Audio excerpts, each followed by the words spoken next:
Pues el día de hoy, como todos los martes, vamos a informar sobre el estado de salud en el país, sobre todo lo relacionado con la pandemia. Nos va a informar el doctor Jorge Alcocer, el doctor Hugo López-Gatell, también Joel Robledo y Marcelo Ebrard. Son las 4 intervenciones. De modo que iniciamos con el doctor Alcocer. Muchas gracias, señor presidente. Muy buenos días a todos ustedes. Me da mucho gusto saludarlos nuevamente hoy en el Pulso de la Salud. Y les recuerdo que sin abandonar nuestro interés sobre la disponibilidad de camas, de unidades de terapia intensiva, de la atención, de las curvas epidemiológicas derivadas de la infección por el SARS-CoV-2, las importantísimas medidas de prevención, de higiene, de protección y de distanciamiento físico, siguen tareas fundamentales como lo son encontrar un tratamiento médico específico, del cual no contamos ninguno hasta ahora, y de la ansiada vacuna. Esta epidemia que vivimos involuntariamente hoy nos acompaña de una acción moralmente obligada, el reconocimiento, y esa acción consciente. Por ello, presentaremos, además de la información técnica que nos provee el doctor Hugo López-Gatell del estatus de la epidemia, vamos a tener los avances prestados a la patria por quienes han dado su vida, siguen salvando vidas, siempre al frente, que son los profesionistas de la salud. Para ello, el maestro Joel Robledo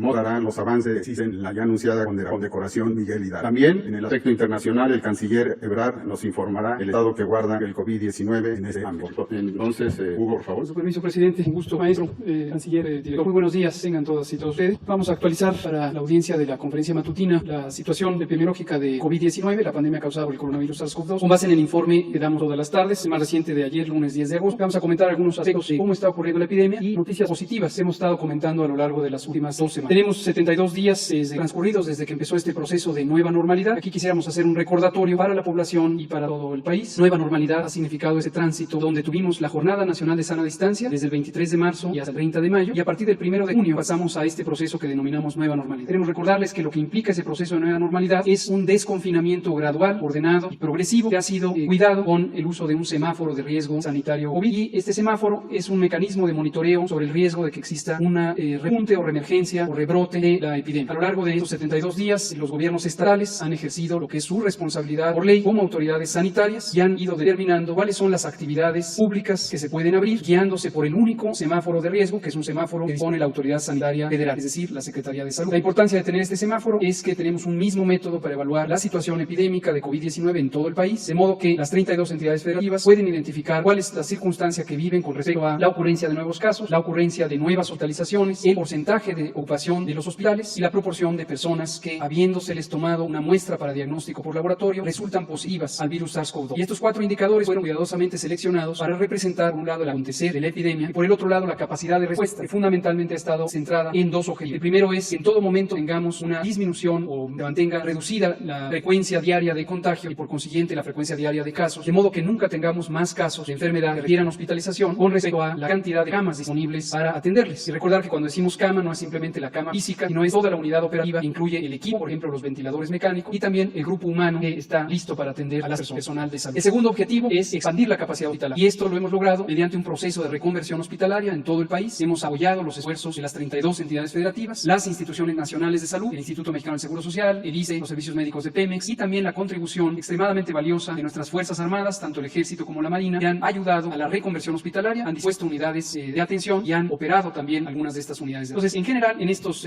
días que han transcurrido, que son ya 5 meses con 11 días desde el inicio de la epidemia en México, que ocurrió el 27 de febrero con la detección del primer caso, confirmación en la madrugada del 28 de febrero, hemos logrado los 2 objetivos. Hemos tenido una curva epidémica plana quiere decir con un ascenso lento, y segundo, hemos logrado que en todo momento la disponibilidad hospitalaria promedio esté por arriba del 45 al 50%. Hemos mantenido en todo momento esa capacidad. Ahora recordamos que la epidemia no se ha terminado, pero vemos signos muy positivos, que son los que comentaré enseguida, de que la epidemia está en su punto acme a nivel nacional. No olvidemos lo que hemos dicho en innumerables ocasiones, no hay una sola curva epidémica, hay múltiples curvas epidémicas en la medida en que en cada estado o incluso en cada municipio existe un patrón diferente de velocidad de ocurrencia de la epidemia y de propagación de riesgo. La curva epidémica nacional, que para pronta referencia del Pueblo de México presentamos aquí y en las 164 conferencias vespertinas que hemos tenido todos los días, es la curva de la suma de todos los casos. Pero no tiene ningún sentido, en términos técnicos, intentar que esa curva represente el mismo patrón de ocurrencia de cada una de las entidades federativas. En este momento tenemos 15 entidades federativas, es decir, la mitad de las que hay en el país, casi la mitad, que tienen ya un patrón de ocurrencia de la epidemia con al menos una semana de reducción. Y este patrón se está presentando ya de una manera progresiva porque las 17 restantes tienen o bien un momento de estabilización, es decir, el número de casos de un día es semejante al número de casos del día previo y próximamente eso lleva a que empiecen a reducirse el número diario de casos. Y solamente en este momento 6 entidades federativas tienen un patrón ascendente, es decir, están aumentando el número de casos y en los 6 estados que estoy mencionando es la curva epidémica inicial, es decir, no es una condición de rebrote. Y solamente en una entidad federativa tuvimos un periodo en donde ya estaba en reducción y posteriormente hubo un ascenso, pero también en esta entidad federativa, afortunadamente, existe ya al menos una semana de reducción en el número de casos. Veamos la curva epidémica de la que estoy hablando a nivel nacional, que hemos estado presentando como una curva semanal, donde vemos ya este patrón. En este momento estamos en la semana 33 del año, que llamamos semana epidemiológica, que no tiene otra característica, excepto que se cuenta a partir del domingo. Y en este momento estamos en la semana 33. Es convencional en los sistemas de vigilancia epidemiológica del mundo y también de México que excluimos las últimas 2 semanas, es decir, la semana 32 y la semana concurrente, porque es un periodo en donde los datos son aún inestables, siguen fluyendo los datos desde las entidades federativas. Y no olvidemos nunca que toda la información que presentamos de la nación proviene de las entidades federativas, se genera en las entidades federativas, se produce en los hospitales que atienden a las personas y en los laboratorios estatales donde se realizan las pruebas. Lo que vemos en la diapositiva es en las distintas columnas, en color café, las personas que han sido confirmadas, el número de personas que han sido confirmadas. En la zona amarilla, el número de personas que han tenido los síntomas compatibles con COVID-19, técnicamente les llamamos casos sospechosos. Se les ha tomado una muestra para diagnóstico por laboratorio y estamos en espera del resultado. Noten que es más frecuente o más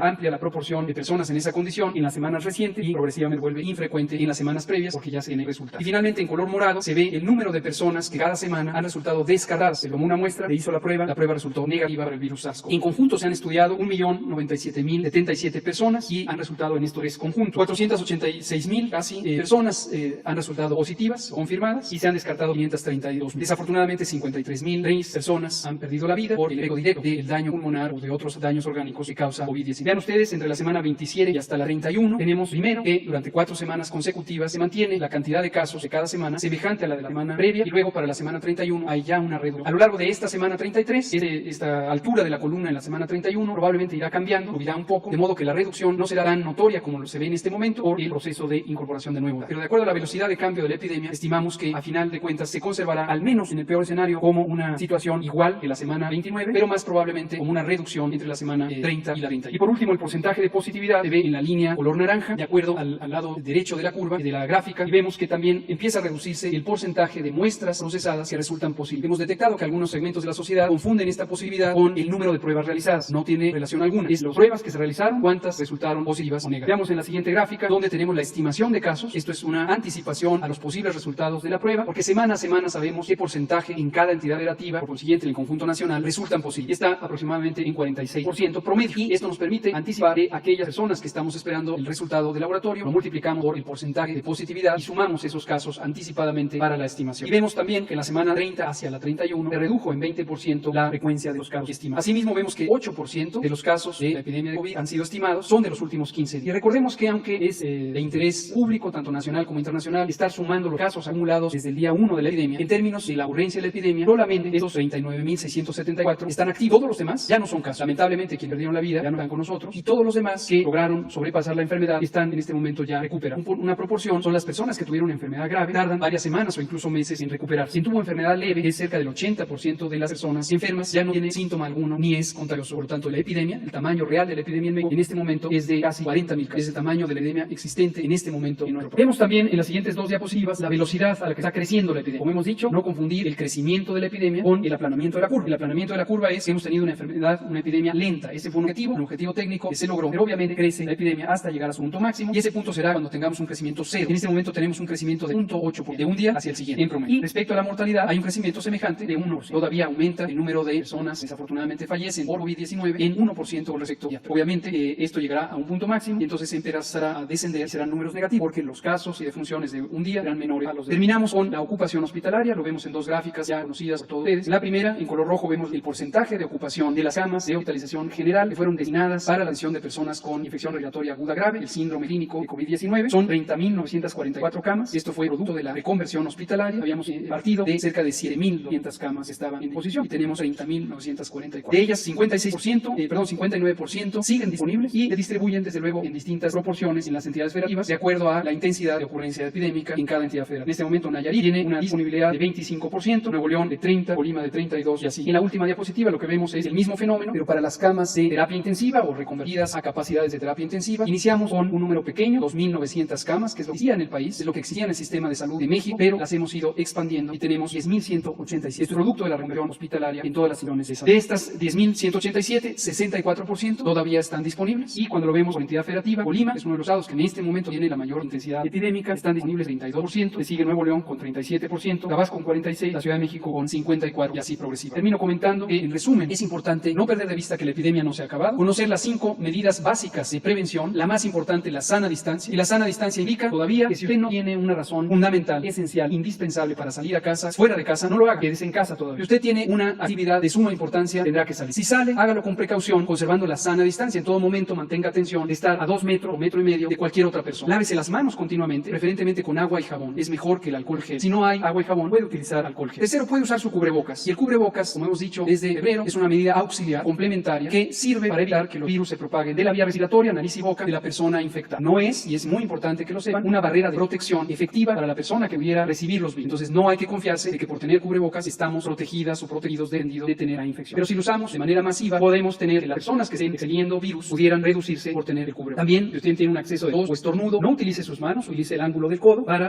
taparse nariz y boca. Y si tiene síntomas, fiebre, tos, dolor de garganta, dolor de cabeza, malestar general y otro complementan al COVID, con mayor razón, quédese en casa, con mayor razón, cuide su sana distancia respecto a otras personas. Si es una persona que tiene más de 60 años de edad o alguna enfermedad crónica, diabetes, obesidad, sobrepeso, hipertensión, enfermedad pulmonar o cardíaca crónica, inmunosupresión, cáncer o vive con VIH, no se espere y vaya a atención médica, porque COVID puede tomarle por sorpresa. Es una enfermedad que durante varios días después de que empieza puede no tener mayor repercusión, pero en personas que tienen estas condiciones le llamamos de riesgo, en pocos días o bien horas después de que inició puede presentar una afección respiratoria muy grande cuando hay un daño pulmonar externo. Si usted tiene enfermedades crónicas o tiene más de 60 años, no se espere, acuda a consulta y se le valorará si tiene o no alguna complicación que amerite tratamiento. Con su permiso, señor presidente, muy buenos días a todas y a todos, secretario López-Gatell. Hace ya varios días el presidente nos dio una instrucción a los quienes integramos el sector salud del gobierno federal sobre el reconocimiento permanente que se le hace a los médicos, las médicas, enfermeras y en general a todo el personal de salud que ha estado en esa primera línea de batalla para atender esta pandemia por SARS-CoV-2, por el COVID-19. En ese sentido, el secretario Alcocer nos dio esta tarea de buscar cuál era la mejor forma para hacerlo. Y la mejor forma para hacerlo dentro de nuestro propio marco jurídico. Fue así como el 19 de mayo se envió una solicitud por parte de la Secretaría de Salud y varias otras instituciones, el IMSS, el ISSSTE, Pemex, ISFAM, para que se retomara la condecoración Miguel Hidalgo. Está establecida en la Ley de Premios, Estímulos y Recompensas, en su capítulo 5, en su artículo 34. Establece que esta condecoración, desafortunadamente poco conocida, es la más alta presea que puede recibir un nacional por parte del Estado mexicano por su conducta, por sus obras y por sus acciones. En ese sentido es que el 29 de mayo se instaló el Consejo para la Condecoración Miguel Hidalgo, que también está establecida en la ley. Este consejo lo integran la Secretaría de Gobernación, lo preside la Secretaría de Gobernación, la Secretaría de Educación Pública, la Secretaría de Cultura y las mesas directivas de la Cámara de Senadores y la Cámara de Diputados. Los titulares se reunieron y establecieron el personal de salud recibiría esta condecoración y nombraron a un jurado calificador de la misma. Este jurado está integrado por los titulares de todas las dependencias públicas que tienen atención médica. Otra vez la Secretaría de Salud, la Secretaría de la Defensa, la Secretaría de Marina, el IMSS, el ISSSTE y Petróleos Mexicanos. El 26 de mayo se informó que sería a través del Instituto para devolver al pueblo lo robado que se otorgarían 250 millones de pesos para estas condecoraciones. Este premio pues está a la altura de lo que hace justamente la Cancillería con la Orden Mexicana del Águila Azteca, que reconoce a los extranjeros. Pero esto es para los connacionales y en particular para este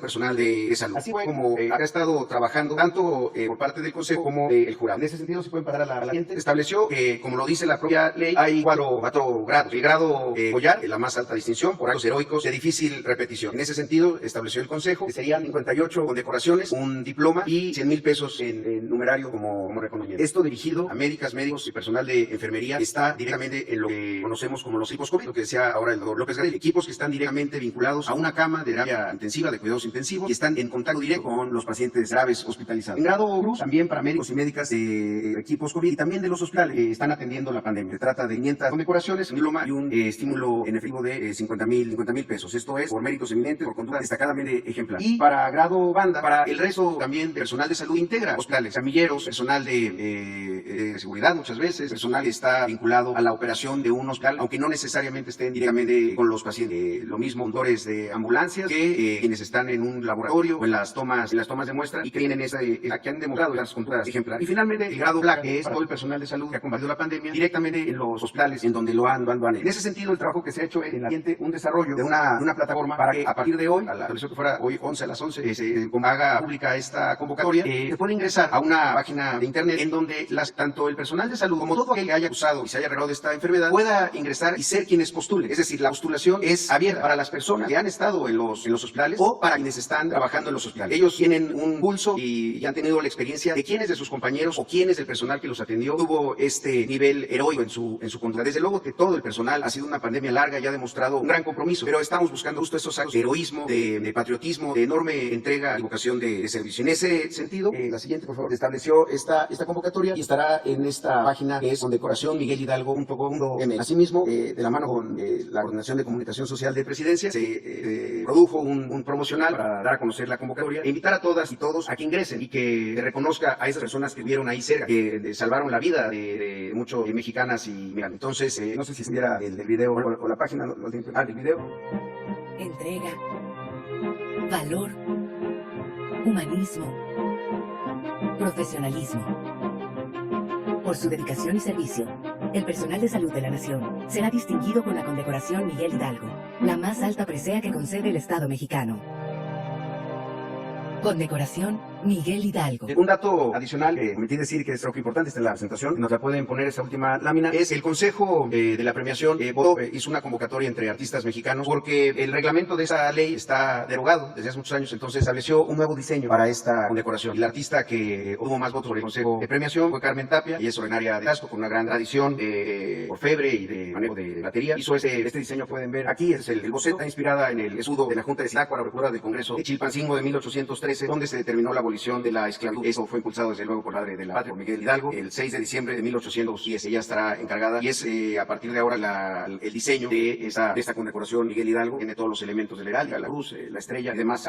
Hizo un gran trabajo. Entonces vamos a ingresar nada más a la página que vamos a liberar en las próximas horas y que para ver cómo es el proceso en donde alguien ingresa y puede postular algún personal de salud. Bueno, habíamos platicado con Hugo y por algo damos una prueba en vivo para que cada quien conozca cómo puede postular. Y la intención sería que estas 58 primeras condecoraciones deben ser entregadas en el mes de esto. Muchas gracias. Buenos días, con su permiso, señor presidente, señor secretario, señor subsecretario, director general del Instituto Mexicano del Seguro Social, amigas, amigos. Presentar el reporte de cuáles son los avances en las tareas a cargo de la Secretaría de Relaciones Exteriores relativas al COVID-19. Son todas las encomiendas primordiales en el momento que nos ha dado el presidente de la República. La primera es facilitar participar en los esfuerzos internacionales, sean estos de gobiernos, empresas o instancias multilaterales, con el propósito de asegurar que México pueda tener acceso en tiempo y forma a tratamientos y especialmente a la posible vacuna o ansiada vacuna que nos permita hacer frente al COVID-19. Y la segunda es la protección de los mexicanos en el exterior. Respecto al tema de la vacuna, puedo informar el día de hoy buenas noticias que tenemos entendimiento con 3 empresas distintas, una de Estados Unidos, dos de China. Llama entendimiento porque es un memorándum de entendimiento. ¿Qué va a suceder con esos memorándums de entendimiento? Bueno, el objetivo es que en México se lleven a cabo lo que se denomina la base del protocolo clínico de cada una de estas posibles vacunas. Esto se lleva a cabo conforme a las normas de la salud y nuestra tarea es buscar que se den esos entendimientos y que México entonces se puedan llevar a cabo en su caso los ensayos clínicos y se garantice el acceso a la vacuna. Es el caso de Janssen Pharmaceutical, como ya dije, Estados Unidos, es el caso de CanSino Biologic y es el caso de Walmart Biotechnology. También por eso tendríamos entre septiembre y enero 4 protocolos clínicos fase 3 en México. Desde luego que les informo que estamos trabajando también por indicaciones de la Secretaría de Salud con 15 diferentes empresas y ya una vez que se lleguen a estos entendimientos, pues la Secretaría de Salud y de acuerdo a sus facultades determinarán cómo se va a aplicar, en qué momento, con qué vaya a ser. Nuestra tarea es ubicar, dialogar, sean gobiernos, sean empresas, sean organismos multilaterales y que México esté y que México tenga acceso a esa es la tarea. Entonces llevamos estos 3, son muy buena noticia porque son 3 protocolos fase 3, proyectos muy avanzados. Es lo que le preocupa al presidente López Obrador. Hoy en México, les recuerdo, el primer país se planteó en el G20 la necesidad de garantizar el acceso universal y segundo, el país que presentó resolución de la Organización de las Naciones Unidas con un brillante papel de nuestro embajador Juan Ramón de la Fuente para que se aprobara la resolución mexicana para este objetivo, acceso universal a la vacuna cuando esta se desarrolle, que fue la resolución con más apoyo en la historia de la resolución mexicana de las Naciones Unidas. Esto estamos trabajando. Informo también que en este periodo se ha trabajado con el gobierno de Francia, con el gobierno de Alemania y también con el gobierno del Reino Unido, que convocó una reunión de 27 países de la región para dialogar sobre eso, que es el objetivo primordial de los anillos. Entonces, síntesis, a esta fecha 4 protocolos de entendimiento para que se lleven a cabo en México fase 3. Paso a repatriación de mexicanas y mexicanos en el exterior. En este momento, a esta fecha llevamos 16.874 mexicanas y mexicanos repatriados. Esto sigue, continúa, porque hay algunos países del mundo donde todavía hay mexicanos y mexicanos, pero no hay vuelos, o ha sido muy tardado o difícil poderlos apoyar, pero ya llevamos el número que les hago referir con esa distribución geográfica. También informarles una gran preocupación del presidente López Obrador ha sido nuestros connacionales en Estados Unidos y Canadá, en primer lugar Estados Unidos, por el número, 97% de las y los mexicanos que viven fuera de nuestro país viven en Estados Unidos. A esta fecha están funcionando todos los consulados, solo tenemos reducción de servicios en 2, Denver y Phoenix, por mandato de las autoridades locales. Informarles una buena noticia, después de un esfuerzo relevante que ha hecho nuestra cónsul en Los Ángeles, pone en práctica, se inicia el Centro de Pruebas de Detección del COVID-19 en el Consulado General de Nueva York. Se estima que al menos habrá 1,500 pruebas semanales para connacionales y personas de origen. Esto es importantísimo, sobre todo para quienes están en condiciones adversas en los Estados Unidos. Decirles también que con el mismo propósito, la Ventanilla de la Salud es una iniciativa de la Secretaría de Salud y que nosotros hemos apoyado entusiastamente, que ha podido respaldar, orientar a 2.258.000 personas en Estados Unidos y de manera directa ha dado seguimiento a 451.108 personas que nos han solicitado el apoyo directo del ASILO. Cónsul, siguiente, por favor. Un punto especial de atención han sido los trabajadores agrícolas. Se dio la instrucción a nuestros cónsules de que aceleraran las citas a los trabajadores agrícolas. Aquí algunas imágenes imágenes de lo que está haciendo, por ejemplo, el consulado en San José. Y quiero decirles, para terminar, que estamos muy orgullosos y agradecidos con los Estados Unidos, un trabajo extraordinario de Pecha. Bueno, pues este es el informe de salud. Adelante, vamos así.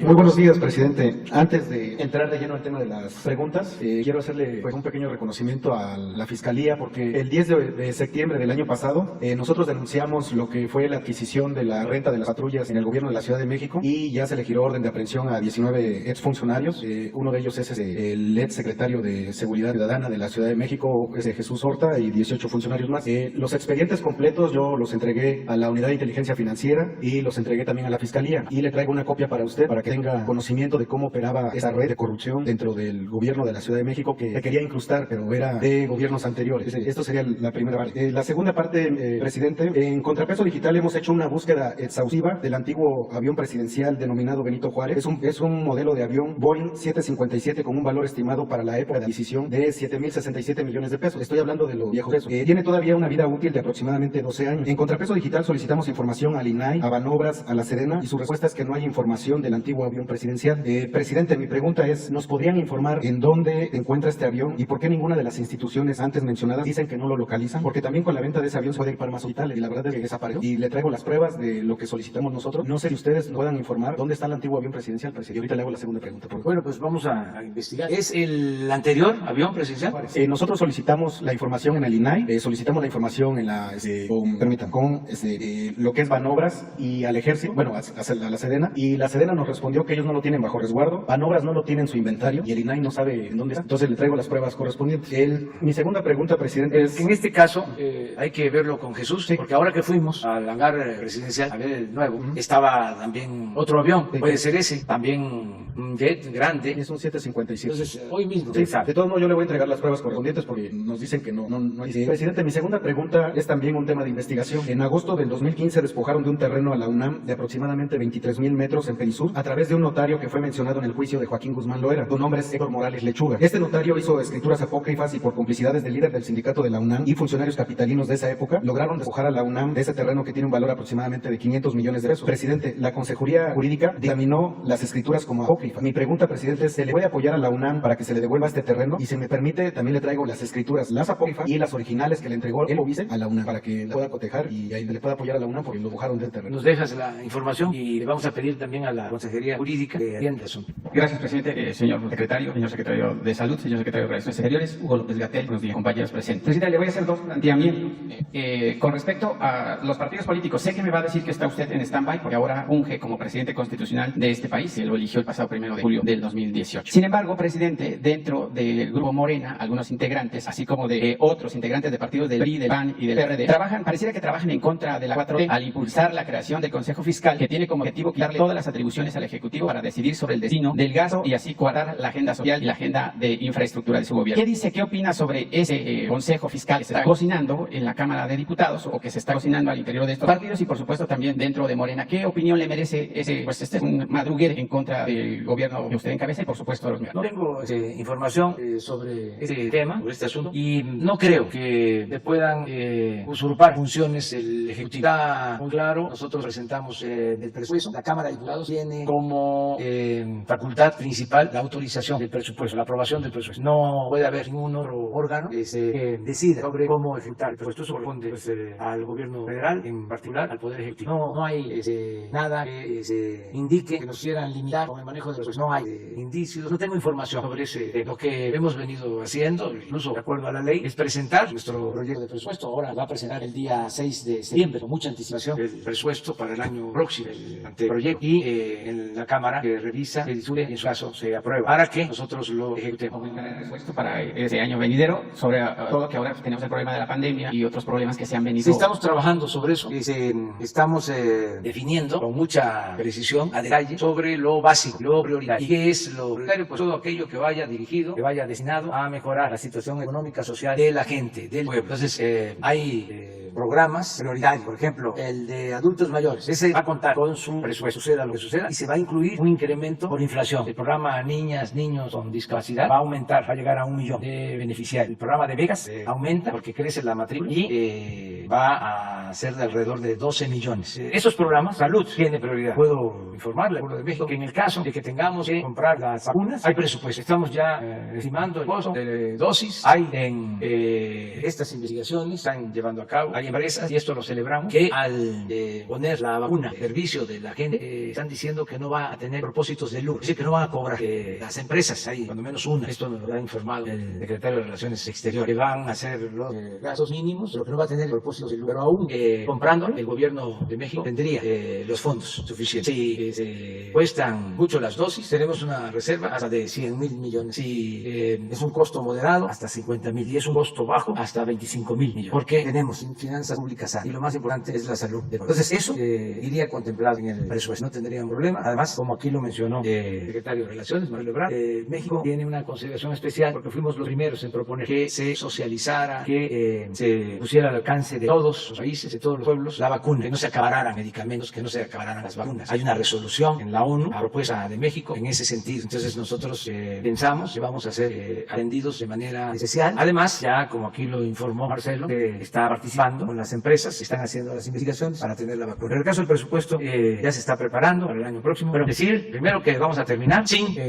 problemas económico-financieros, que van a entregar hasta final de año todos los recursos que corresponden a los estados y a los municipios. Las participaciones federales no van a tener ningún problema, van a recibir bien, como ha venido sucediendo, y de conformidad con la ley, lo que les corresponde. También decir que todos los trabajadores al servicio del Estado tienen garantizado su salario y sus prestaciones. No tenemos problemas de que les falten pagos a trabajadores al servicio del Estado. Y que vamos a terminar el año con apoyos a toda la población que está recibiendo beneficios. Estamos pensando que vamos a llegar a fines de año a atender, cuando menos con un apoyo del gobierno, al 70% de la población del país, dándole preferencia con más programas de bienestar a los pobres, a la gente más necesitada. Entonces, en cuanto a la finanza, estamos bien y pensamos que no vamos a tener problemas para la integración después del año. Y otra segunda pregunta, presidente, perdón por no presentarme, soy Marco Antonio Olvera del diario digital Bajo Palabra y del canal de YouTube Marco Olvera Oficial. Y antes de que le haga el siguiente planteamiento al presidente, pues le voy a hacer un reconocimiento a Marcelo por obviamente cabildear para el tema de la vacuna y obviamente repatriar a los mexicanos que han estado en el extranjero. Le voy a plantear lo siguiente, presidente. Francisco Hernández González es el reo número 2, 211609. Se encuentra en la cárcel Cowley County Jail, ubicada en Battery, Michigan. Este hombre tiene 28 años, presidente. Fue detenido el pasado 10 de febrero de este año cuando estaba trabajando y lo capturaron agentes federales del ICE y le negaron su pasaporte. Ahora lleva 6 meses en la cárcel y probablemente purgue una condena de 10 años y pague $250,000 de multa porque lo han fichado como un criminal de alta peligrosidad. El cargo es porque se hizo pasar como residente ilegal y utilizar un Social Security que no existe y que le permitió trabajar hasta el momento de su detención. Sus familiares han estado buscando al cónsul de Detroit, Michigan, que se encuentra a 3 horas de Grand Rapids, Michigan, donde vive desde que tenía 4 años. Cuando salió de su natal Tamaulipas, empujado junto con sus 3 hermanos y su madre por hambre, porque su padre murió y no podían subsistir. Hasta que hasta este momento el cónsul no contesta y no abre. Sus familiares dicen que la cárcel antes mencionada es privada y el gobierno de los Estados Unidos paga diariamente por reo entre $130 y $160 diarios y que además la comida que les ofrecen a los reos es de pésima calidad, por lo que los familiares tienen que pagar $100 cada semana. Además de si quieren platicar con el reo, deben pagar a una compañía telefónica $10 por videollamada de 25 minutos.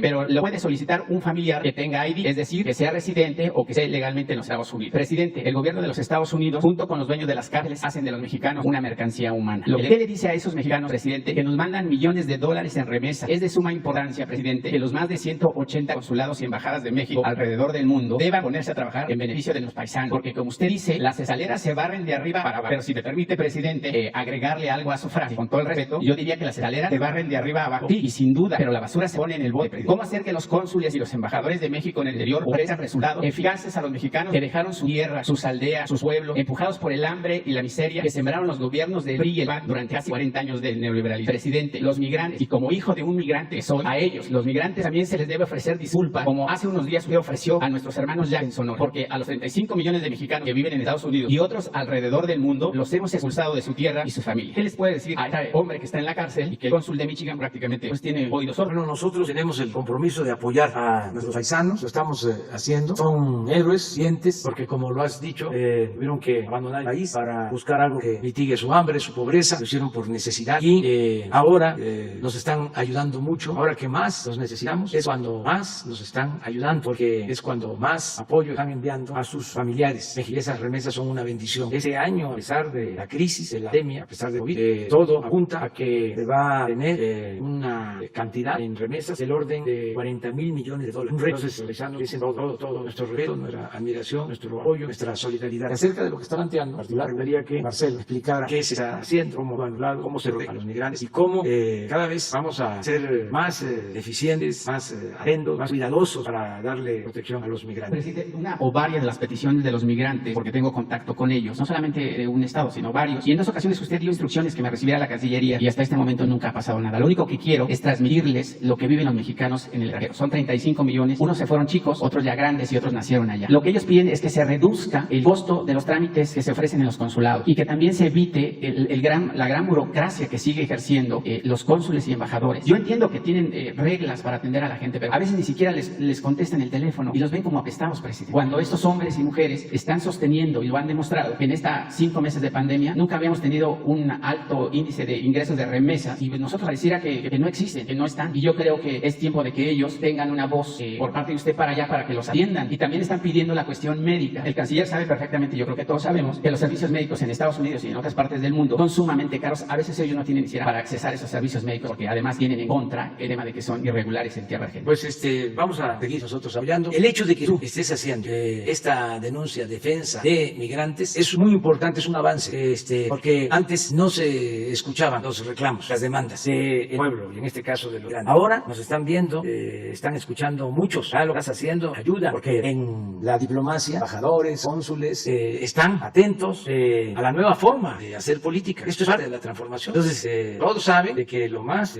importante es el pueblo, la gente, la atención a los ciudadanos, que somos servidores públicos, decía Morelos, siervos de la nación. No me gusta usar la palabra funcionario, me interesa más, me gusta más la palabra servidor público. Entonces, esos son, y acerca de lo que hacen los cónsules en Estados Unidos y en otras partes, Marcelo va a responder todo lo que están haciendo, muchos entregados por completo a atender, analizando. Me consta de que se aplica, que trabaja, pero a ver, Marcelo, ¿cómo informar? De manera muy breve diría lo siguiente, que necesitaríamos, bueno, si me da usted los datos, como lo inmediato, yo creo que ahí lo que tenemos que hacer es, por supuesto, garantizar atendido a la nacional, sobre todo si cometió un delito grave, porque la falsificación de documento oficial en Estados Unidos, probablemente o muy seguramente con la defensa jurídica que vamos a hacer, no vamos a lograr fácilmente su libertad, pero sí tenemos que estar cerca de él, como damos. Por darte un dato, ha habido en los últimos meses, a pesar de la pandemia, el apoyo en prisión o visitas en prisión, casi 6,000, llevamos un control diario. Yo diría que los consulados de México en Estados Unidos son los mejores servicios, me atrevo a decirlo. No quiere decir que sea perfecto, seguramente hay muchas fallas, seguramente podemos mejorarlo enormemente, pero son las personas más comprometidas del servicio exterior. En este caso, el cónsul es del servicio exterior y me está mandando ahorita el reporte de que sí está en contacto con él, y dándonos el dato podemos garantizar que sí sea. Pues ahora, ¿cuál es la estrategia? Yo, por ejemplo, ahorita ponía el caso de trabajadores agrícolas, es decir, a ver, aquí me mandó el reporte con fotografías del consulado de San José, pero como eso te puedo decir el sur de la Florida, o las empacadoras de carne, o muchísimas de las instalaciones en donde sabemos que están nuestros connacionales en Estados Unidos. Ahora estamos por designar por elecciones del presidente de la República, vamos a ampliar, vamos a tener agregado laboral en Estados Unidos, vamos a tener un equipo designado a proteger los derechos de nuestros connacionales, ¿no? Y eso es lo que estamos haciendo, esa es la filosofía del trabajo que tenemos que llevar a cabo. Y si hay alguna falla, lo tenemos que corregir de inmediato, pero llevamos un seguimiento diario. Yo diría, sin temor a equivocarme, que el trabajo consular en esta pandemia, como ya lo dije, ha sido el mejor de todo el día. Con todo lo que te diría, están escuchando mis colegas embajadores y cónsules en otras partes del mundo, que todos ha habido una gran entrega para repatriar, ha habido una gran entrega para asesorar, para apoyar. Por ejemplo, las ventanillas de la salud en Estados Unidos, para 280,000, son personas que no tienen acceso a servicios médicos, por eso le llamamos atención directa, porque tenemos que asegurarlo, hablando con la autoridad local como podamos. Entonces, este caso que plantea, mucho gusto lo veo ahorita, ya estoy en comunicación con él, y si podemos y debemos hacer algo, lo hacemos inmediatamente, porque es la instrucción que tenemos. Son parte de la nación mexicana. El mexicano está fuera, es parte de mí, por eso estamos trabajando lo que hoy informa. La repatriación, por ejemplo, es una prioridad. El estar en comunicación con esas familias, como lo fue ahora en la situación del Líbano. Tenemos una comunidad mexicana de 1,500 personas en la zona en la que ocurrió la situación. El embajador de México fue a visitar el puerto antes que muchas otras autoridades. ¿Por qué? Porque la encomienda y son parte de la nación mexicana, aunque fuera. Entonces se dan los datos y ahora mismo los revisamos. Pues va Paul, que quedó pendiente. Buenos días, presidente. Isabela González de Reforma. Yo sí le quiero preguntar cuál es su opinión acerca de las órdenes de aprehensión emitidas en contra de 19 ex mandos de la Policía Federal, incluido Jesús Ortega. Bueno, pues que se está cumpliendo con la responsabilidad de no tolerar la corrupción y de no ser encubridores. Este asunto, como otros, se presentó en el gobierno anterior. Si no se denuncia, pues nosotros nos convertimos en encubridores. La información que se tiene es que se hizo una investigación sobre los gastos de la Secretaría de Gobernación que tenían que ver con la Policía Federal. Entonces se sacaba dinero en efectivo de bancos y no había comprobantes a partir de una auditoría donde incluso intervino la Cámara de Diputados. Entonces lo que procedía era presentar una denuncia a la Fiscalía. Ellos hicieron la indagatoria y llegaron a la conclusión de que no hay comprobante sobre el manejo de estos fondos, pero está totalmente documentado. Y así en otros casos, si nosotros no presentamos denuncia, pues vamos a convertirnos en cómplices. La instrucción que tienen todos los servidores públicos es que al conocer de un presunto delito se denuncia a quien sea, porque tenemos que acabar la corrupción. Yo tengo para eso piso rayado, pero como durante mucho tiempo no se habló del tema, tengo licencia para reiterar de que el principal problema de México era la corrupción. Durante mucho tiempo es lo que dio al traste con todo. Es la causa principal de la desigualdad social, de la desigualdad económica. Por la corrupción hay pobreza, por la corrupción hay una monstruosa desigualdad, por la corrupción se desató la violencia. Entonces, no permitir la corrupción, desterrar la corrupción, aunque se enojen los corruptos, conservadores, les ofrecemos disculpas por anticipado, pero no vamos a dejar de limpiar el país de corrupción. Tenemos que acabar con esa pandemia, más que eso, ¿no? La peste esta de la corrupción. Abel Quesada, un gran caricaturista y pintor, hizo una vez una caricatura en donde dibujaba de cómo fue repartiendo Dios las riquezas en el mundo, iba por los cielos y decía a su ayudante cuando tenían debajo a Brasil: aquí hay que darle mucha sed del Amazonas, poco petróleo. En Argentina, aquí tierras fértiles para la agricultura, para la ganadería, poco petróleo, y así Colombia, Venezuela, Guatemala, selvas tropicales, tierras fértiles, agua en abundancia. Y cuando llegan a México empieza a dar instrucciones el señor, su ayudante: aquí buena tierra para la producción agropecuaria, agua, selvas, bosque, oro, plata, algo así. Y está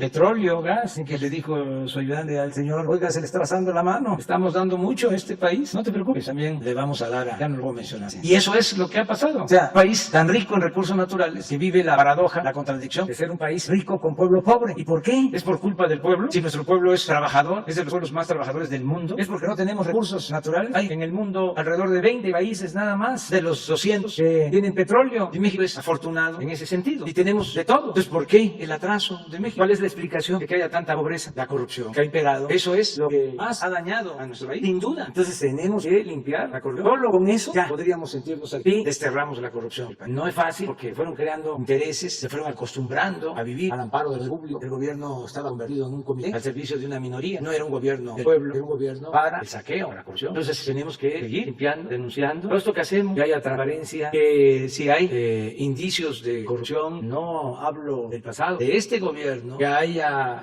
casos en donde estén favoreciendo a empresas, a familiares, amigos, que se denuncie. Hoy, en la mañana, volvimos a hacer una revisión de los funcionarios vinculados a García Luna para que no quede nadie. Se han despedido a cerca de 30, pero se volvió a hacer una revisión porque no queremos que haya involucramiento. Esto viene de tiempo atrás. Todos ellos se formaron en el CISEN, como Solía Negra, fueron formando todos los líderes aplaudidos, reconocidos por los medios, no por los que eran miren, ayer se enojó el presidente Calderón conmigo, lo que culpa tengo, y no es conmigo, es con el juez de Estados Unidos. García Luna fue su secretario de la República, todos están siendo señalados ahora. Palomino, Pequeño, hasta los premiaba, que porque saludé yo a la mamá de Guzmán Loera, pues la volvería a saludar, ahora ya no de mano, pues, pero no voy a saludar una que se liberó al hijo de Guzmán Loera. Pues sí, yo tomé la decisión, porque no quise que perdieran la vida cientos de personas, no lo asumo, pero que él nos diga todo lo que sabe sobre García Luna, porque fue su secretario de Seguridad Pública. Mucha gente no lo sabe, porque también estas cosas no se difunden mucho. Los medios convencionales que están enojados, los cambios, siguen defendiendo el antiguo régimen, corrupción, guardan silencio. Entonces hay que estar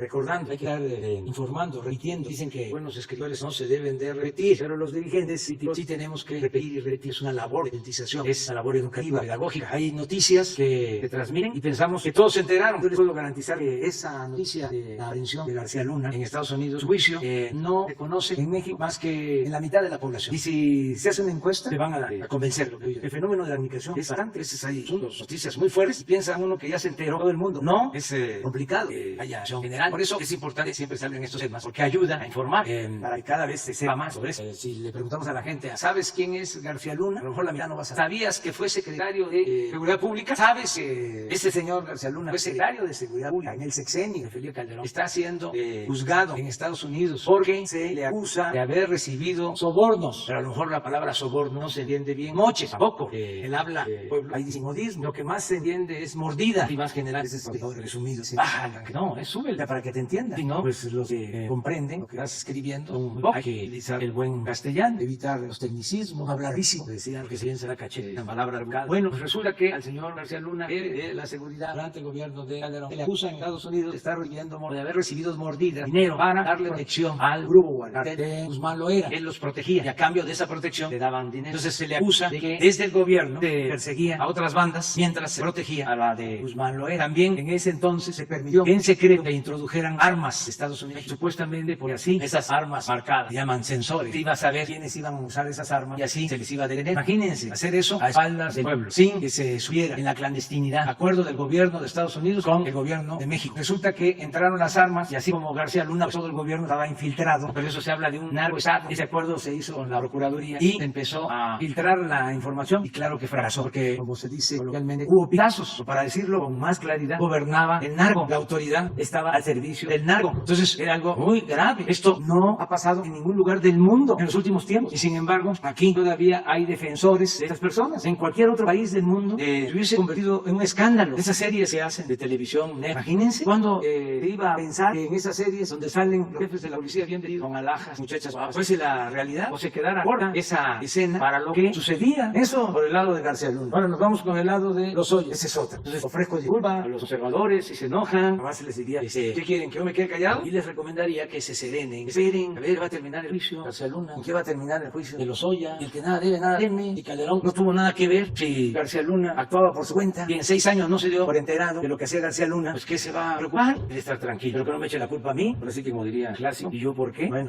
Mi segunda pregunta es que ayer se dio a conocer que en Estados Unidos se sancionó una empresa que sobornó a autoridades estatales y líderes sindicales aquí en México. Preguntarle si se sancionará a la filial de esta empresa en México, si tiene conocimiento de que haya algo. Sí, se habla ahora de oro fraude, de sobornos también, de las 2 administraciones pasadas, lo mismo que hubo mordidas, noches. Entonces nosotros tenemos que actuar. Ahora ya se sabe que en México no hay impunidad y esto está pues, ayudando a que se ventilen muchas cosas porque se excedieron, pasaron, no sé, ¿qué pensaban? De que era normal, no iban a ser dados nunca. Había una especie de enajenación, que veía normal. Es que también fue mucho tiempo predominio de la y de la idea de si no transas, no avanzas, no seas hondo, aprovecha, polico, pobre polico, cómo te ven, te tratan. La moral es un árbol que da mora, que sirve para pura cosa. Te va a sonar aquí Sí, todo, pero corrupción, pero impunidad. Vamos a limpiar, está limpiando. Y ese va a ser el legado, entre otros, pero con la participación de toda la gente, de todo el pueblo. Con eso que se toreaba. El pueblo se cansa de tanta pinche tranza. Entonces, con el apoyo de la gente, con el apoyo de ustedes, vamos a limpiar. Porque además no merece México ser calificado como un país corrupto, porque es una gran injusticia. El pueblo de México, el problema arriba, no es un asunto de tipo político, de contubernio, de asociación delictuosa, pero no tiene que ver con la moral de nuestro pueblo. En las familias, en los pueblos de México, hay una gran reserva de valores culturales.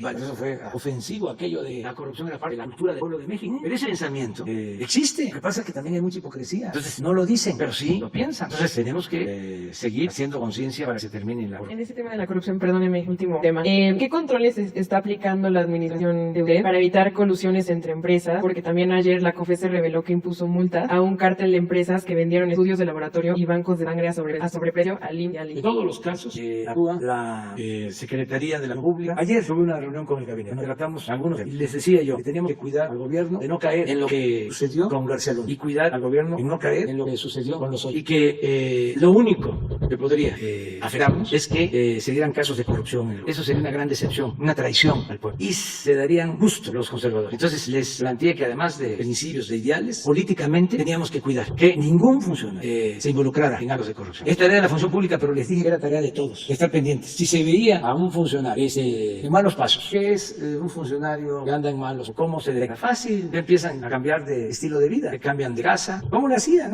Venían de abajo. Vean historias personales de los políticos. ¿Dónde estudiaban? En las escuelas primarias de los pueblos, en las escuelas públicas, en esfuerzo de sus padres. Se iban, subían, llegaban, se colaban, ese es el término más usual. Y entraban de diputados locales, luego presidentes municipales, luego gobernador, luego secretario. Y entonces iban mudando de casa. De la casa de la colonia popular pasaban ya a una de clase media, y luego una residencia, y luego a la Federal o a las Lomas. Y departamento Miami o hasta Nueva York. O sea, entonces, y los carros. Y cosas humillantes. Se sentaban atrás, carros se sentaban adelante. El chofer, hombres y mujeres, eso es una general. Entonces, las fiestas, las colonias, con los vecinos, todos dándose cuenta, toda la calle la acaparaban con carros, toda la calle acaparaban con carros, que no era 1 o 2, no, 3, 4, 5 carros. Entonces, eso se pierde. La ropa, ya no va a regresar. El de la Roma, ya es algo especial. Y la tela, con detalles, con iniciales, y reloj, cadena, todo eso. Las relaciones, los viajes, los contratos. Entonces, están todos pendientes. Yo decirle a la gente, si hay un servidor público de este gobierno que ya lo están viendo muy fantoche, tirando aceite, ayúdennos cualquiera. Sí, de eso hablamos ayer, de eso hablamos. Y es un asunto de principios, de ideales, pero también para no hacerle caldo gordo al conservadurismo. ¿Qué querían antes? Nosotros lo padecimos. Querían que la gente no tuviese esperanza, que la gente llegara al convencimiento que todos éramos iguales. Eso lo difundió de manera progresiva el conservadurismo. Todos son iguales, todos son lo mismo. Sí, entonces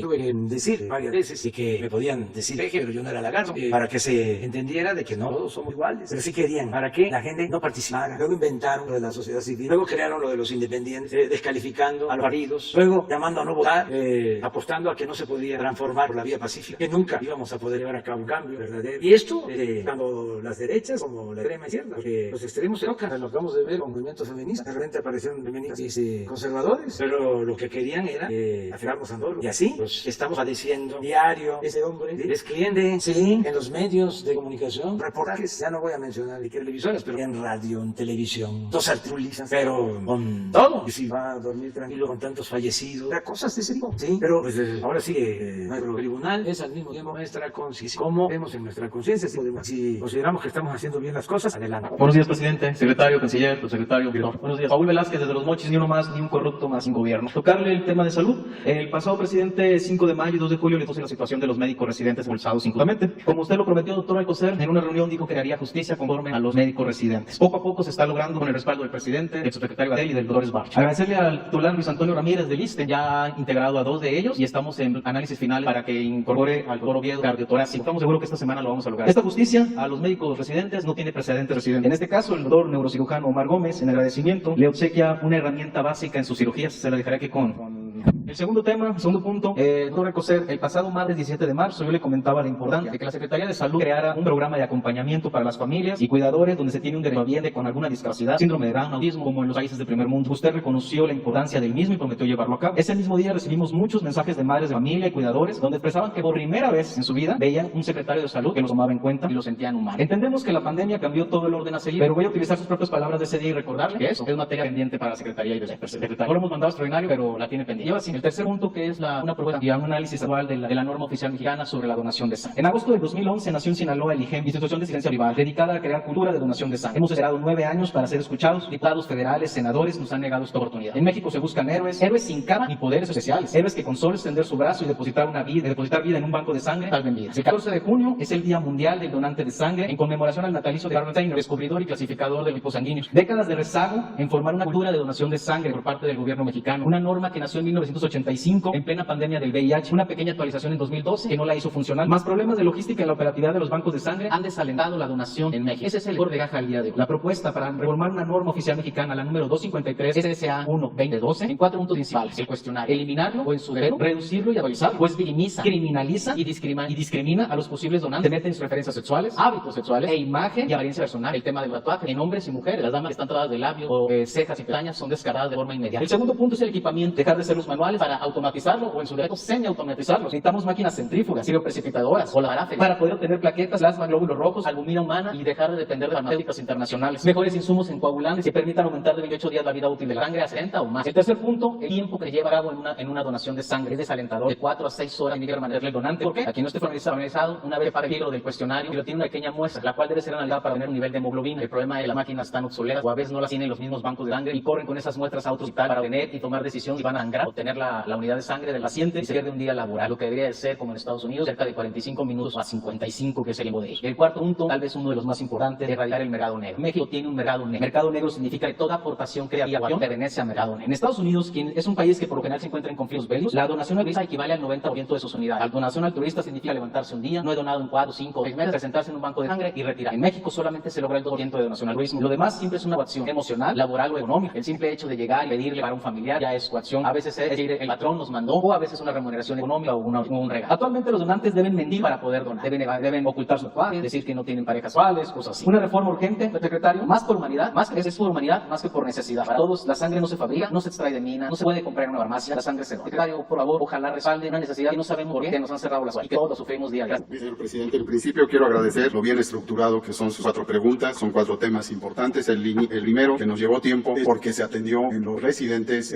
su dignidad, sus derechos y desde luego una serie de conflictos laborales que se tenían que atender en 3 o 4 instancias juntas. Se logró, existe solo uno. De hecho, hay otro que regresó a su país porque era extranjero. Y en eso estamos. Y es desde luego también con la participación de las autoridades hospitalarias, que no en todos los casos tienen la misma intención, que ya está corrigiendo el gobierno que nos ha encargado la salud. En el segundo punto, que es muy relevante, que es la solicitud, que es lo que hace la Secretaría de Salud en relación a ese líquido vital, que no tiene, pero que lo que importa es en general la sangre salva vidas y que desde luego ha caído en su uso, ha caído en su seguridad para el donante y para el paciente. Aquí las dos partes, el que dona y el que recibe, tienen que tener una completa seguridad. Eso explica en parte lo tardado que es eso, pero no nada más lo explica, pero no lo justifica. Es cierto, y aquí tengo yo el compromiso, ustedes saben que el Centro Nacional de Transfusión Sanguínea es el que conduce dentro de la Secretaría de Salud todo lo relacionado con la donación de productos y desde el cual se han buscado cumplir con 4 objetivos y rápidamente les señalo, la norma, su modificación está en proceso y desde luego viene a ubicado en 4 puntos centrales. Uno,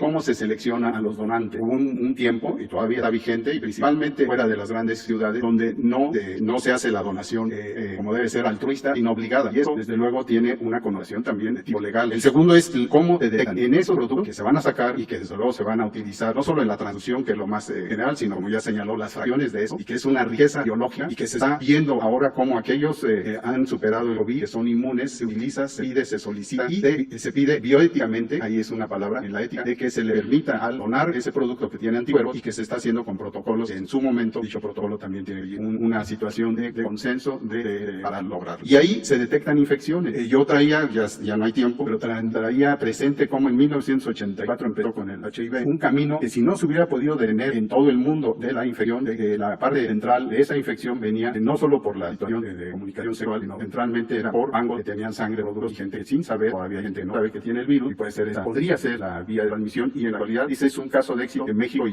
la gran parte de los países redujo o limitó en gran forma el contagio de ese y otros virus, infecciones, bacterianas, etcétera, que se tienen que cuidar para poderlo hacer en un banco de sangre, en un lugar que ha sido certificado, y de acuerdo a lo que nos pone en discusión el doctor encargado del Centro de Donación Sanguínea, del Centro Nacional, prácticamente todos los de bancos públicos en el país están certificados, más no privados, más de 500 están todavía en una ruta no obligada en las certificaciones, y es una de las grandes tareas pendientes. Los criterios de transfusión también son necesarios, como tener punto, analizar a quién se transfunde, qué se le transfunde, y ahí se abre una vertiente importante, que no me detengo en ella, que ahora son células. No solo es el producto celular más importante, que es el glóbulo rojo, o las plaquetas, ambos pueden salvan muchas vidas, las plaquetas que permiten coagular la sangre, que son la parte de coagulación de la sangre, y evitan que alguien muera, no solo por anemia, sino por hemorragia. Y en eso hay muchas mujeres todavía. Esto se tiene que también modificar, adecuar, y finalmente la calidad de los bancos de sangre, señalo yo, que son tan importantes. Estamos en una tarea que se requiere a la par de poner en la operación bancos que han certificado, pero tienen retrasos tecnológicos, y son los que llevan a que el paciente tenga esos 4 o 6 horas, pero se puede reducir, y hay lugares donde un día antes se les toma, o el día de una muestra, de que no tengan las infecciones, y ya llegan a mal proceso de 1 a 2, que no puede ir por rápido, y sí, desde luego, con una isla. Este sería la respuesta, y agrego a eso todo lo que demás de sentir, estamos atendiéndolo, y verificar que estamos haciendo de camino con mucha efectividad, no solo antes, sino durante, y en la actualidad, en esta parte de la pandemia, que nos requiere todavía seguir necesitando ese producto con seguridad para donante y para retorno, para todo lo demás. Mañana ya son las 9. Bueno, sí, a la compañera, allá, 4